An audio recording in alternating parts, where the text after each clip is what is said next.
Fresh air? Magandang view. Lunti ang landscape. Yan ang bungad sa inyo sa Lake Mapanuete sa Zambales. Ang mala New Zealand vibes nito, perfect sa mga gusto ng pahinga at peace of mind. Bukod sa pag-camping dito, pwede rin mag-rent ng bangka para libutin ang simbahang lumubo nang pumutok ang Mount Pinatubo noong 1991. Literal na be one with nature dahil walang signal at kuryente sa lugar para mas ma-enjoy nyo ang mini New Zealand ng Pilipinas. Pause muna sa workload at i-feel ang out-of-the-country vibes na hatid ng nature park sa bayan ng Tampakan sa South Cotabato. It's giving New Zealand din, naswak sa nature lovers. Papasok pa lang sa park, bubungad na sa'yo ang ganda ng paligid. Bukod sa picture-perfect scenery ng lugar, maganda rin itong atraksyon at pahingahan ng mga pamilya o magkakaibigan.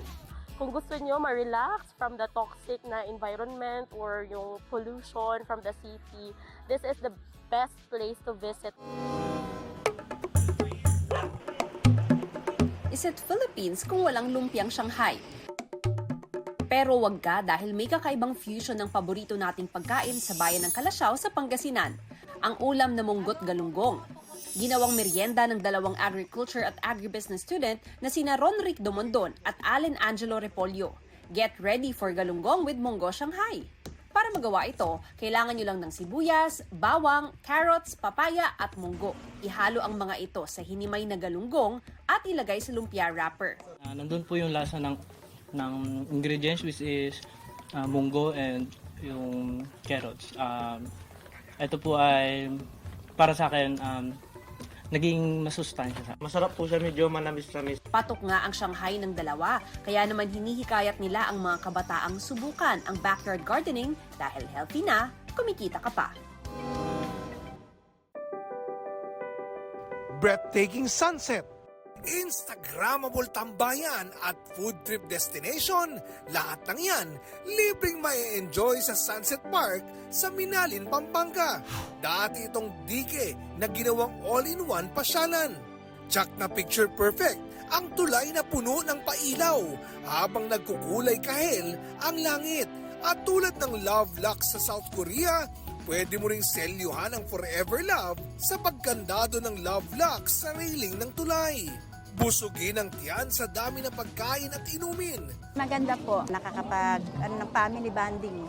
Maganda kasi tinaw naman pagdaan mo dito, maraming pagkain, tapos nature. Bukas ang parke mula alas 5 ng hapon hanggang alas 10 ng gabi.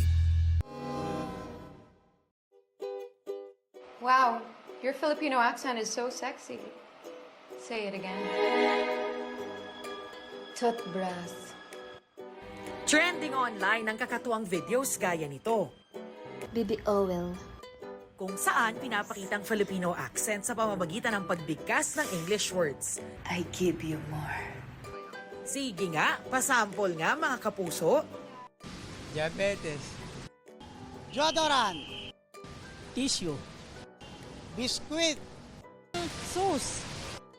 devote, 1/4, Boyfriend. Girlfriend. Chocolate. second floor. Bakit nga ba iba-iba ang accent ng mga tao? Bawat tao actually mayroong kanya-kanyang punto, di ba? Pero meron talagang punto na distinct sa isang particular na community. Pero hindi lang siya simpleng punto dahil nga parang it indexes sa identity mo. Maybe doon sa background mo, yung first language mo, o di kaya sa lugar na pinanggaling. Kahit nga raw ang Filipino accent, malawak dahil sa mahigit 100 wika rito sa Pilipinas. Kaya normal na magkaroon ng iba't ibang punto o paraan ng pagbigkas ng mga tao. Depende kung saang lugar galing at anong lengguwahe ang nakasanayan nilang gamitin. Pero ang realidad nila sa lipunan, kahit ang punto o accent, minamata. Hi, this is Ron. How can I help you today? Ang call center agent na si Seo talagang inaral kung paano magsalita ang foreigners na bahagi raw ng kanilang training. Hindi raw ito naging madali para sa kanya dahil hindi naman Ingles ang native language niya. Kumbaga, hindi naman tayo American eh. So, yung mga words na dapat F, dapat P, yung mga nalilito tayo, kung paano sila bigkasin. So, malaking adjustment for me. Dapat daw tandaan na hindi dapat nililibak o hinuhusgahan ng anumang punto. Dahil nga yung accent indexes something about the speaker, no?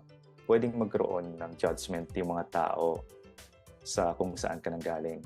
So, ganun din sa mga lingwahe. Sa mga lingwahe, alam natin na mayroong layers, no, ng dominance. At sa kasalukuyan, we know na ang Ingles ay isa sa pinakadominanting wika or pinakadominanting wika sa buong mundo. At ngayong buwan ng wika, dapat nga raw iangat at ipagmalaki ang lahat ng wikang Filipino kasama na ang ating punto. I think dapat nating tignan yon na magandang bagay kasi the fact that we are manifesting different accents, ibig sabihin buhay na buhay yung diversity, no, ng mga wika natin sa Pilipinas. I love you. Mahal kita. Kapag food trip ang usapan, hindi mawawala ang Binondo. Pero bukod sa mga kilala na at binabalik-balikan ditong pagkain, must try din ang bagong mga must-eats dito ngayon. Kung mahilig kayo sa bicho-bicho at yak, magugustuhan nyo raw itong milky version ng bicho-bicho. Very creamy. Hindi matamis. Masarap. Swak sa panlasa. Ito masarap siya, hindi siya normal na bicho-bicho. Mas masarap tong milky, mas malasa. Creamy. Powdery. Crunchy. Sarap. First time. Patok din dito ang Java rice na hindi basta-basta dahil ang toppings gawa sa veggie meat. At para mas maging malasa, may itlog din ditong isinasama. 60 pesos lang yan kada serving. Unique siya. Pwede rin itong sabayan ng kanilang grilled veggie sausage at grilled rice cake. Kung ang hilig naman ay dumplings at fried siopaw, pinipilahan din ang bagong bukas na fried dumplings at fried siopaw na ito. Ang kaibahan daw nila, mas maraming sangkap na gulay at siguradong bagong luto. Ang crispy fried dumplings, 100 pesos para sa 6 na piraso. 30 pesos per piece naman ang pan-fried bun. Nakakabenta raw sila araw-araw ng nasa 1,000 nito. Authentic? Malasa. Babalikan? Of course. No words. Out of this world. Out of this world. Sobrang sarap. At to cap off ang inyong Binondo trip, subukan ang Binondo-inspired ice cream sticks na ito na gawa sa totoong mga prutas. May mango at strawberry flavor na tiyak na makakapawi sa pagod sa halagang 100 pesos. Hanap mo ba ay asong charming o kaya naman ay makulit na muning? Perfect sa iyo ang celebration ng National Aspen Day ng Animal Kingdom Foundation. Dito ang mga rescue dogs and cats kabilang ang mga biktima ng animal cruelty, pwede mong bigyan ng bagong Family at forever home where they can feel safe again. Kailangan po syempre meron tayong capability to take care of the dogs. Kailangan din meron silang capacity for the veterinary sa vet clinics. Si Dindo, certified dog lover na looking forward na makasama sa kanyang hobby ang new adopted dog. Gusto ko rin siya makalaro. Buti nga meron na ngayon ako uli. I'm so happy. Si Raquel naman tila na love at first sight sa asong si Mori. Parang tinatawag ako ni Mori. Tapos, parang gusto ko na siyang i-adopt. Nag-aalaga talaga kami. Mahilig kami sa mga dogs. Gaya nila, forever home din ang nahanap na asong si Dolly. Isa siya sa Posionista Dogs sa cute paanda ng Philippine Animal Welfare Society. Nirescue siya ng POS sa Aklan dahil may nagbuhos ng mantika, kumukulong mantika sa mukha niya. Nung nakita namin na pinapaampun siya sa POS, naulog na lang yung loob ko. Gaya ni na Poker and Derby na kapwa na rescue mula sa sinalakay ng Pogo Hub sa Porac. From Pogo to Poging Doggo. Okay na sila for adoption ngayon. They've been neutered, spayed. Naka-recover na sila from their malnutrition and yung mga sakit-sakit na nakuha nila dahil hindi sila pinakain for like 1 week.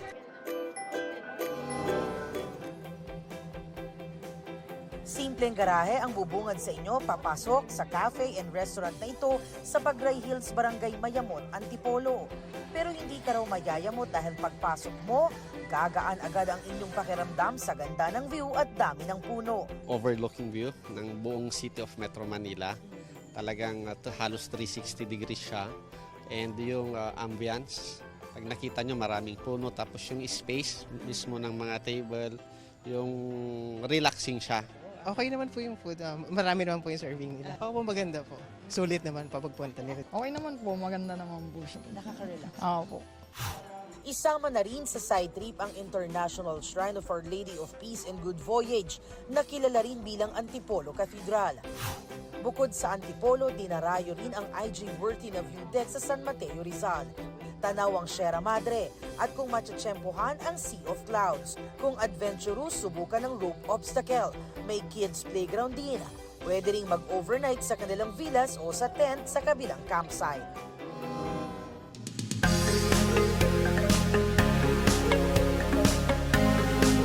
Sa usapang sabaw, ano ang mas nangingibabaw? Sinigang o bulalo? Bulalo. Sinigang po, syempre. Bulalo. Sinigang. Ang dalawang ito na comfort food ng mga Pinoy, kabilang sa 50 best soups in the world ng Taste Atlas. Yung sinigang, meron siyang asin. Tapos meron siyang linamnam.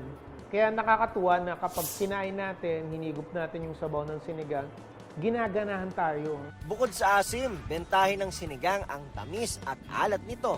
Kompletos recados. Kung titignan natin napakasimpleng lutuin, di ba? Pero complex yung taste. Almost lahat ng protein pwedeng gamitin. Almost lahat ng gulay pwedeng gamitin. Sa isang food stall sa Pasig City, gabi-gabing blockbuster ang kanilang sinigang. May pinares, sa pares, presenting their sinigang pares. Putok-batok overload dahil pinagsama ang beef at lechon kawali. Kinuha ko yung concept nung pares. Kumbaga yung cut ng meat, yung kung paano sinaserve yung pares. So, oh wait, baka magselos ang team bulalo. Yung word na bulalo, buto ng bakan. Ang proper na term or proper na tawag talaga natin dapat nilagang bulalo ng baka. At ang bulalong lasang Tagaytay, no need ng dayuhin sa Cavite. Meron yan sa pwestong ito sa Tondo, Maynila. Binabalik-balikan talaga nila yung fresh na meat namin tapos yung masarap na sabaw. Pinapakuluan namin siya gamit yung mga buto para mas malasa talaga. Ano man ang piliin, pagdating sa sabaw, ang sinigang at bulalo, talagang panalo.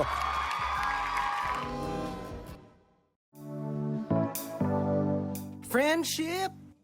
Abay kung usapang pagkakaibigan lang, hindi papahuli ang mga Pinoy dyan. Sa survey nga ng Global Expat Network na internations.org, pumapangalawa ang Pilipinas sa mga bansang pinakamadaling magkaroon ng mga kaibigan. Sa listahan ng local friendliness, pang-apat ang Pilipinas. Sa katunayan, 2 sa kada 5 expat o dayuhang naninirahan dito ang may kaibigang Pinoy. 4 sa kada 5 sumagot sa survey ang nagsabing na feel nilang welcome at at home sa Pilipinas. 69% ng respondents ang nagsabing hindi mahirap kumonek sa mga Pilipino. Kaya hindi katakatakang 58% ng mga expats sa Pilipinas ang gustong manirahan dito forever. Paliwanag ng isang sociologist na katulong sa friendly image ng mga Pinoy ang pagsasalita ng Ingles. May malaking papel din ang konsepto ng kapwa o pagtrato sa iba na hindi kaiba sa atin. Kapwa, it's a psychological concept. When you invite them to your home, you treat them the way that you would want to be treated yourself when you go to another house. Pero hindi raw porket sinabing ang mga Pilipino ay tunay na isang kaibigan, pwede na tayong kaya-kayanin. Kasi hindi naman dapat na pag sinabing friendly ang mga Pilipino, yung mga expat, pwede silang pumunta dito tapos i-expect nila na lagi silang i-accommodate. Kasi hindi naman yun healthy for us as a country.